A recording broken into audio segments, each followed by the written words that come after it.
Hello students, मैं मीनाक्षी शिक्षा the education channel में आपका स्वागत करती हूँ। आज हम बात करने वाले हैं उत्तर वैदिक काल के बारे में। वैदिक काल भाग 1 और भाग 2 हमने इससे पहले किया है। वैदिक काल का ये अंतिम भाग है जिसे हम उत्तर वैदिक काल कहते हैं। तो आइए देखते हैं उत्तर वैदिक काल। उत्तर वैदिक काल का जो कालक्रम शुरू होता है वो 1000 बीसी से 600 बीसी के आसपास है। वास्तव में 1000 बीसी के आसपास लोहे का आविष्कार हुआ और लोहे का आविष्कार होते ही समाज में, राजनीति में बहुत सारे परिवर्तन आए, जिसके कारण जो है उत्तर वैदिक काल और ऋग वैदिक काल को अलग अलग विभाजित किया गया है। और इन दोनों में जो मुख्य अंतर पाए जाते हैं राजनीतिक आधार पर, सामाजिक आधार पर या धार्मिक आधार पर, उन्हें हम अब देखने वाले हैं। तो आइए देखते हैं। सबसे पहले उत्तर वैदिक काल में जो रचना हुई वो हुई यजुर्वेद, सामवेद और अथर्ववेद की। इसके अलावा इसमें ब्राह्मण ग्रंथ, आरण्यक और उपनिषद की भी रचना हुई उत्तर वैदिक काल में।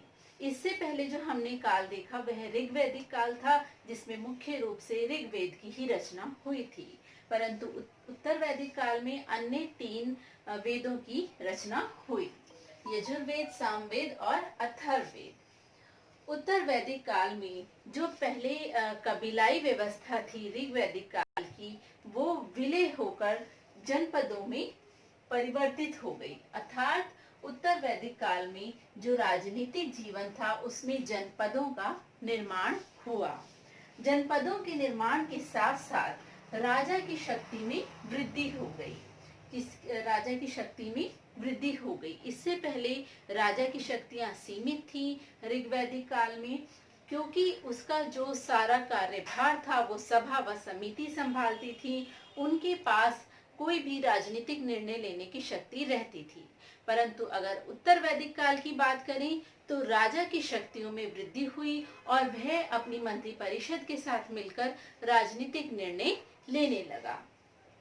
उत्तर वैदिक काल में ही हमें अथर्ववेद में राज्याभिषेक शब्द का प्रयोग मिलता है, जिससे हमें पता चलता है कि राजा की शक्ति में इस काल में वृद्धि हुई। साथ ही सभा व समिति का महत्व कम हो गया। तो राजनीतिक जीवन में ये बहुत बड़ा परिवर्तन था कि राजा की शक्ति बढ़ गई और सभा व समिति का महत्व कम हो गया। राजा जिन मंत्रियों की सहायता से राजनीतिक निर्णय लेता था उन्हें रत्ननिन कहा जाता था। रत्निन कहा जाता था। राजा जिन मंत्रियों को अपनी मंत्री परिषद में शामिल करके राजनीतिक निर्णय लेता था उन्हें रत्निन कहा जाता था। राजा को प्रजा का कोई भी जन अपनी सहमति से भेंट या बलि दे सकता था। भेंट को बलि कहा जाता था और वो स्वैच्छिक होती थी। एक प्रकार का स्वैच्छिक कर होता था। यह कर जो अधिकारी वसूल करते थे, इस कर को जो अधिकारी संग्रहित करते थे उन्हें संग्रहित कहा जाता था। क्या कहा जाता था? संग्रहित कहा जाता था।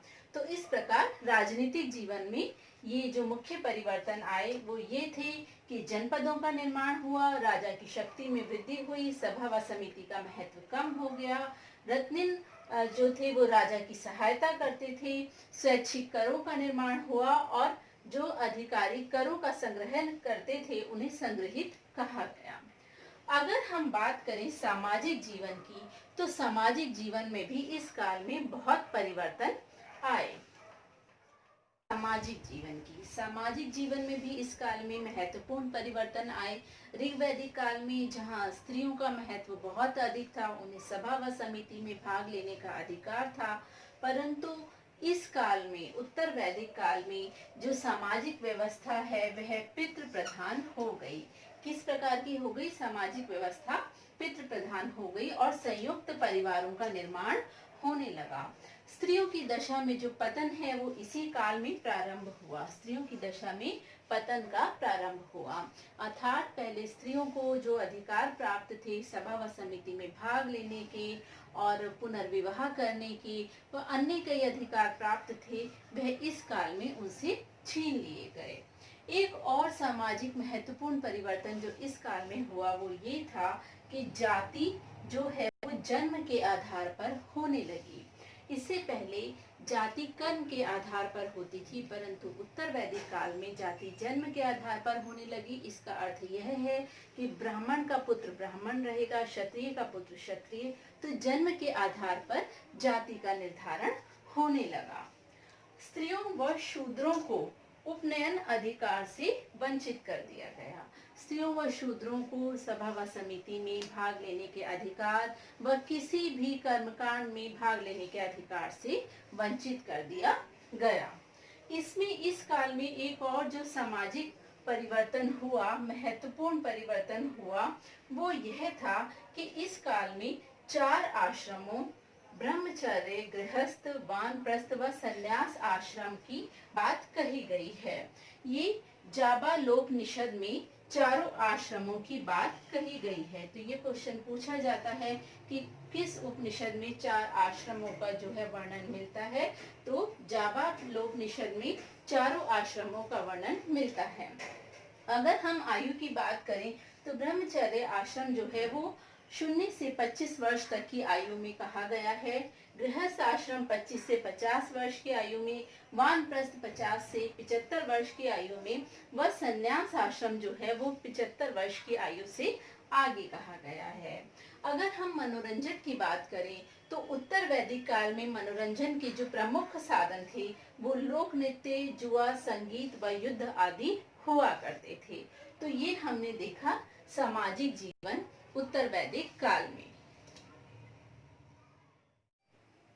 तो अगर हम बात करें आर्थिक जीवन की, तो उत्तर वैदिक काल में जो आर्थिक जीवन था वो ना ही पूर्णतः ग्रामीण था और ना ही पूरी तरह शहरी। इससे पहले हमने देखा कि ऋग वैदिक काल में जो आर्थिक व्यवस्था थी वो पूर्णतः ग्रामीण आर्थिक व्यवस्था थी, परंतु इस काल में सूत काटने, वस्त्र बुनने आदि व्यवसाय जो हैं वह विकसित हो रहे थे।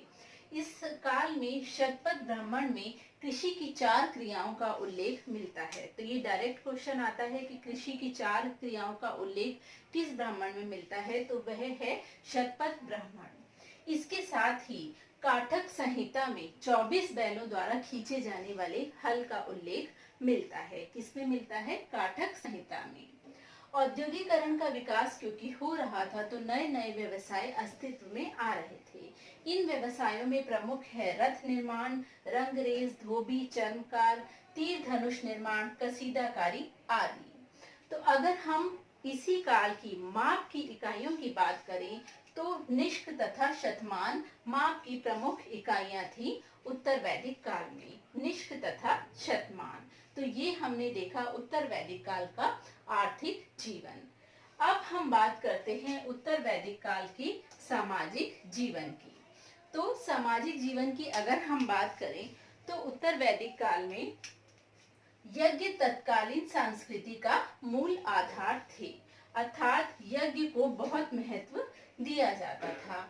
यज्ञ के साथ साथ कर्म कांड को भी बहुत अधिक यहाँ पर महत्व दिया गया, अर्थात कर्म कांड का विस्तार हुआ।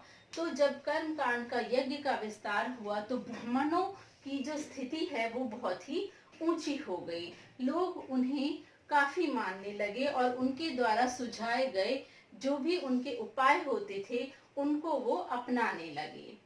इसके साथ साथ अनुष्ठान जो भी ब्राह्मणों द्वारा बताए जाते थे उनको जो वहाँ के लोग हैं, उत्तर वैदिक काल के लोग हैं, वह अपने सामाजिक जीवन में, धार्मिक जीवन में लाने लगे। इसके साथ जो प्रमुख देवता की अगर हम बात करें तो प्रजापति को सृष्टि के निर्माता के रूप में उत्तर वैदिक काल में सर्वोच्च स्थान प्राप्त था। तो उत्तर वैदिक काल में प्रजापति को सर्वोच्च स्थान प्राप्त था जिसे सृष्टि का निर्माता कहा जाता था। विष्णु को दूसरे महत्वपूर्ण देवता के रूप में देखा जाता था और विष्णु को सृष्टि के संरक्षक के रूप में पूजा जाता था। तो इस प्रकार जो 2 मुख्य देवता हैं उत्तर वैदिक काल के, वह हैं प्रजापति तथा विष्णु। तो इस प्रकार हमने देखा कि जो वैदिक काल है उसको हमने सबसे पहले भाग में वैदिक काल की संपूर्ण व्यवस्था को हमने डिस्कस किया। पार्ट 2 में हमने ऋग वैदिक काल को डिस्कस किया और पार्ट 3 में हमने उत्तर वैदिक काल के महत्वपूर्ण बिंदुओं को जाना। इसमें हमने वो सारे बिंदु डिस्कस किए हैं जो एग्जामिनेशन पॉइंट ऑफ व्यू से इम्पॉर्टेंट हैं। अगर आपने इससे पहले के 2 भाग नहीं देखे हैं तो आप प्लेलिस्ट में जाकर उसे देख सकते हैं। और अगर आप हिस्ट्री से संबंधित या किसी अन्य विषय से संबंधित कोई महत्वपूर्ण वीडियो चाहते हैं तो प्लीज कमेंट बॉक्स में कमेंट करिए। आपको अगर ये वीडियो अच्छा लगा हो तो इसे लाइक व शेयर करें और चैनल को सब्सक्राइब करें। Thank you student.